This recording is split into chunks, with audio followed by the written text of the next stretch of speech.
Você acha que o que aconteceu em Brumadinho foi um crime ou foi um acidente ambiental? Eles poderiam prever o que aconteceu?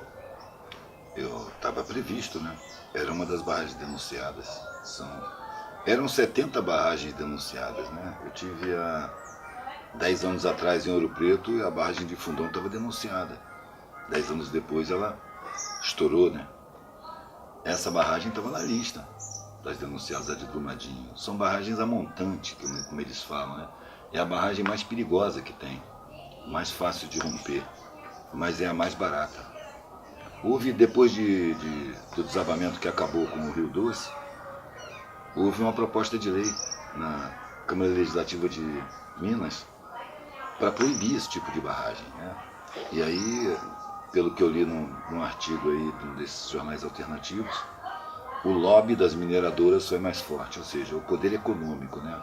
Os apaniguados, porque a mineradora ela investe no poder legislativo como investe no executivo, ela financia a campanha e tem lá seus porta-vozes, seus defensores, que são entes públicos, né? São vereadores, são prefeitos, e sempre com o rabo preso com a mineradora.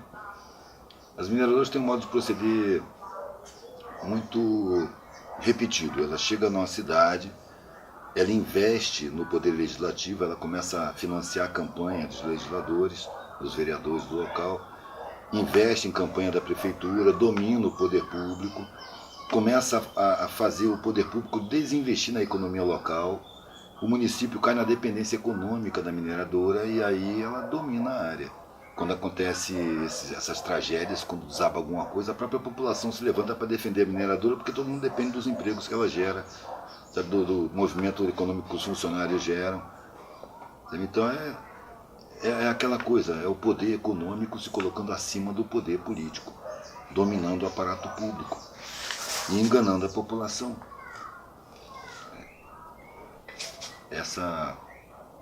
Esse desabamento, por denunciado que estava, para mim é evidente que é um crime. É evidente que é uma coisa de irresponsabilidade, porque essas empresas não têm compromisso social. O único compromisso que elas têm é o compromisso com lucro. Não tem compromisso moral, não tem nenhum tipo de compromisso além de lucro. E para obter o lucro eles fazem qualquer coisa. A vida humana está em segundo plano. A gente vê o mandatário máximo passeando de helicóptero em cima da tragédia. Qual foi a frase que ele disse? Não foi essas pessoas vão precisar de ajuda, não foi o meio ambiente está deteriorado, é preciso impedir esses rejeitos de chegar ao Rio São Francisco, porque o Rio Paraopebas faz parte do Rio São Francisco, o Córrego do Feijão vai para o Paraopebas, leva esse veneno químico, o veneno químico vai para Três Marias, que é uma represa imensa, onde tem pesca submarina, passeios, tem um monte de vida, vai chegar essa lama mortal lá e vai cair no Rio São Francisco, que vai para o sertão. E ninguém fala nisso, ninguém comenta. É o domínio empresarial sobre o Estado. A gente não está num Estado de direito, a gente não está num Estado democrático. Isso é uma farsa alimentada pela mídia. A primeira entrevista do governador de Minas Gerais no desabamento que matou o Rio Doce foi no escritório da Samarco, e dizendo que a Samarco era também vítima do acidente, porque são apaniguados. A Minas Gerais não tem esse nome à toa, tem mais de 700 minerações, e são empresas super poderosas economicamente que dominam a economia local e dominam o poder dito político, dominam o aparato público. Pode crer. Você falou sobre elas visarem lucro, né? E você acha que a Vale foi privatizada no governo do Fernando Henrique Cardoso? Você acha que se ela fosse uma empresa pública, teriam acontecido esses crimes ambientais, né? Acidentes, chamam, mas teria acontecido? Talvez, eu acho mais difícil, porque aí... Por que mais difícil? Porque uma estatal ela não tem simplesmente o objetivo do lucro a qualquer custo. Ela tem toda a interação com a sociedade, é uma estatal. Ela participa da sociedade. Então acho que haveria mais cuidado.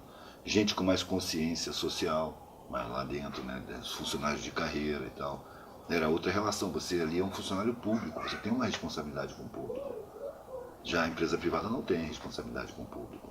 Ela quer extração a qualquer custo. Sobe o dólar, ela pressa a extração. sem se preocupar com o meio ambiente. Inclusive porque, quando ela é privada, o dono não mora no lugar, ele mora longe. Ele quer lucro e não está interessado, ele não tem nenhuma relação com a sociedade ali, não tem nenhuma relação com o meio ambiente ali. Ele mora lá longe e para ele o lucro é mais importante que qualquer coisa. Então, quando ele comete essas destruições, ele procura formas legais, porque ele domina legisladores, formas públicas de se defender. Eu lembro que a Samarco promoveu o movimento Volta a Samarco, sem ninguém ter dito fora Samarco. Eles já se armam para convencer o público de que eles são fundamentais no ambiente. E, no entanto, as mineradoras são as produtoras do lixo mais tóxico de toda a indústria que existe. Eles matam os mananciais, eles têm venenos químicos terríveis para a natureza. E não tem escrúpulo de deixar isso escapar ladeira abaixo. E você fez um trabalho lá no Rio Doce, né? Você esteve no Rio Doce. O estouro da represa foi em novembro e eu cheguei lá em dezembro. E fiquei dezembro, janeiro e fevereiro correndo os 854 quilômetros do Rio Doce. E como foi pra você, tipo, essa experiência no Rio Doce? O que você viu? Assim, de primeira, o que eu vi foi impacto. Estava todo mundo em choque. Ninguém esperava uma calamidade dessa. As cidades em volta do Rio Doce vivem em torno do Rio Doce ali. Seu lazer, a captação de água para irrigação, tudo é o Rio Doce, peixe. E aí o Rio Doce morreu de repente. Estava num impacto enorme na época. Mas uma coisa não parava. Estava tudo parado, mas os trens de minério não paravam. Eram 80 trens todo dia. Eu me lembro até hoje da buzina do trem, porque eu passei muito tempo lá. Eu escutava aquela buzina dia e noite, de 3, 4 horas de distância, eu escutava a buzina do trem. O minério não deixou de ser tirado. Esse negócio que a Samarco estava parada é ficção, isso não existe, o minério não parou de ser tirado. O interesse empresarial externo, o colonizador, ele bota as suas dragas de sucção e suga. O que acontece não importa, dá-se um jeito jurídico, eles têm departamento jurídico, eles têm representantes deles dentro do poder público, porque eles elegeram gente, prefeitos, governadores. Não para de tirar. Agora, o vale inteiro parou. Colatina não tinha outra fonte, só tirava água do Rio Doce. Colapsou geral. Tinha caminhão-tanque sendo sequestrado na estrada, levado para bairros periféricos, onde chegava lá, estava a população esperando com baldes para poder ter água. E a água é um elemento fundamental. Sim. Não houve responsabilidade nenhuma responsabilidade social. É por quê? Porque o lucro está em primeiro lugar. Na sociedade que se diz humana, o ser humano está em segundo plano. Em primeiro plano está o interesse empresarial. É preciso perceber que nós não temos uma democracia. Nós temos uma ditadura banqueira empresarial, onde o poder econômico controla o poder público. Não é à toa que a escola pública não ensina, não é à toa que o serviço público é toda uma tortura para o público, o transporte público é uma tortura, nada funciona para a população decentemente com respeito. A população é constantemente desrespeitada, roubada nos seus direitos fundamentais, porque o interesse empresarial está muito acima do interesse realmente público. Existe uma farsa falando de aparato público, o aparato foi privatizado, está dominado por poderes econômicos. E eu acho que só percebendo isso que se pode obter realmente uma mudança nessa situação. Enquanto as pessoas acreditarem que a gente está numa democracia, isso vai perdurar. Porque é uma democracia comprada, é uma democracia amputada, é uma democracia dominada. Ou seja, não é uma democracia, é uma farsa. Você falou que acredita que isso não foi um acidente ambiental, um crime. E dentro dessa perspectiva de ser um crime, de poder se prever antes do que aconteceu, você tem noção mais ou menos de quais são os números de barragens que correm o mesmo risco hoje, quantas cidades podem ser afetadas? Até onde eu sabia, eram 70 barragens denunciadas. Eu ouvi do MAB, dos movimentos lá em Ouro Preto. 70 barragens. 70 barragens denunciadas como em alto risco de desabamento. Então, o Brasil está várias cidades em risco de ocorrer mais um acidente ambiental. Claro. A população sempre em segundo plano. A população está sempre em segundo plano. Ela está ali para ser enganada. Por isso que ela é mantida ignorante, desinformada, para ser fácil de manipular. Tem vários sintomas disso. A doação do conversor de televisão digital por um Estado que não garante nem alimentação, nem moradia, nem ensino decente, nenhum direito fundamental, constitucional. Um Estado que viola a sua Constituição, que não cumpre a Constituição, está dando conversor de televisão digital para quem não pode pagar. Isso não é generosidade, isso é controle mental, é estratégia de controle mental. Se aproveitando da ignorância que é implantada com a falta de investimento em uma educação decente. O próprio modelo de educação é empresarista, não prepara pessoas para formar uma sociedade em harmonia, para buscar harmonia social. Ao contrário, as escolas ensinam você a ser um competidor implacável, para causar um monte de derrota, você é inimigo de todo mundo, você tem que vencer, você tem que ganhar. É uma educação totalmente voltada para os interesses empresariais. Um Estado dominado desde cima do poder público, se você tem a cúpula do Estado, a presidência, os ministérios, nomeados por empresários, totalmente dominados, todo o Estado se torna criminoso. Se o poder público é uma farsa e o poder realmente econômico está acima, está nos círculos escuros que ninguém vê do controle econômico, então você tem um crime social descendo por toda a estrutura. Você vê a medicina agindo criminosamente, você vê a engenharia agindo criminosamente, você vê todas as áreas sociais sempre prejudicando o povo, sempre favorecendo um punhado de gente que não precisa de mais do que tem, mas não abre mão de controlar o Estado, não abre mão de manter o povo na miséria, na pobreza. A maioria das pessoas é formada para ser explorável, de baixa qualificação.